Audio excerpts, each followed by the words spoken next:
So hello everyone. In today's video we will discuss the topic class. A class is a feature of object oriented programming. So now let us understand in detail what is class and what are the uses of class. So in the language of books, class is the structure where we can define methods be utilized by objects. Without class, object does not exist. So how a object utilizes its method, that all is being decided by class, and that all is based on the structure of class. So the next point is class does not consume any space in the environment.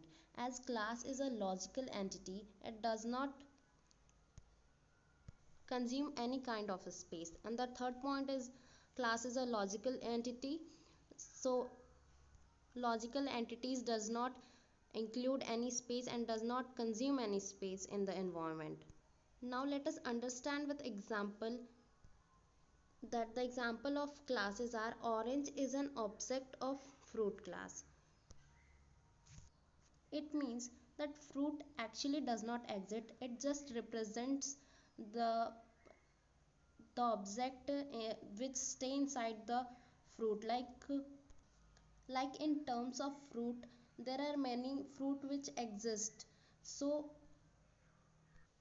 orange is taking space in the environment, not fruit. So orange is an object and fruit is the class. Similarly with the next example, wooden chair. Wooden chair is the object because it is taking the space in the environment, but furniture class is not an object as it is the class, as it is not taking any kind of space in the environment. The next example is Google Chrome. Google Chrome is an object of browser class, as browser class is nothing but we perform all the operations in the Google Chrome. Now let's move to the next topic, that is object. So object and class are interrelated to each other, as object is a piece of code which represents the real life entity. Real life entity means the things which are existing on the environment. For example, if you are going to buy a car, then you will first see the two functions in it. The first one is its attribute and the second one is its functionality. Attributes includes the look of the car, the color of the car, and the functionality includes that how much speed is it giving to us and what are the new features it is including in itself. So car is a real life entity. Next point is object consumes space in the environment. As I have told you earlier that class does not consume any kind of space in the environment, but object consumes the space in the environment. The next point is an object is an instant of class. Mainly this question is asked in the objective, that an object is an dash of class, so you have to fill instance. For example, bike, keyboard, these are the example of object, because bike, keyboard, these things acquire the place in the environment. So I hope it's better clear to you all. Now let's move back to the another topic, that is what is pseudocode. Pseudocode is a simple way of writing a program in steps. Pseudocode is almost similar to writing the algorithms, as we used to write algorithms in step-by-step process. Similarly, in the pseudocode, we write all the process of program in a step-by-step method without using of any coding language. Here it is written that pseudocode is not an actual programming language. It uses short phrases to write code for programs before you actually create the code.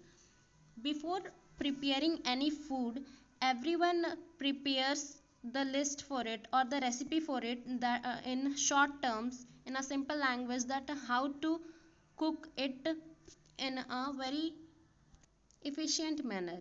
So let us understand pseudocode with an example. As I have told you that it is almost similar to writing the algorithm process. So whoever has written the algorithms, they clearly understand within a second that what is a pseudocode. So the example is, write a pseudocode to add two numbers. So the first we will go to the start, then we will write get two numbers. We will take two numbers for adding it, as it is necessary for taking for adding two numbers we need two digits. So next add them, and the fourth one is print the result, and afterward we will end. So writing this process is known as pseudocode, and it does not require any code, but almost gives an overview that how we will be going to write our program for addition of two numbers. Now let's move to the another topic, that what is pseudo operations. A pseudo operation is sometimes called assembler instructor, assembler operator, and assembler directive. This question can be asked in objective, that what is pseudo operation sometimes called. A pseudo operation, commonly called pseudo OP, is an instructor to the assembler that does not generate any machine code. As I have already told you that it does not generates any type of code. Similarly, it is written there that it does not generate any machine code. So some examples of pseudo operations are start and using DCDS in the program. So we have done with pseudo operations. Thank you.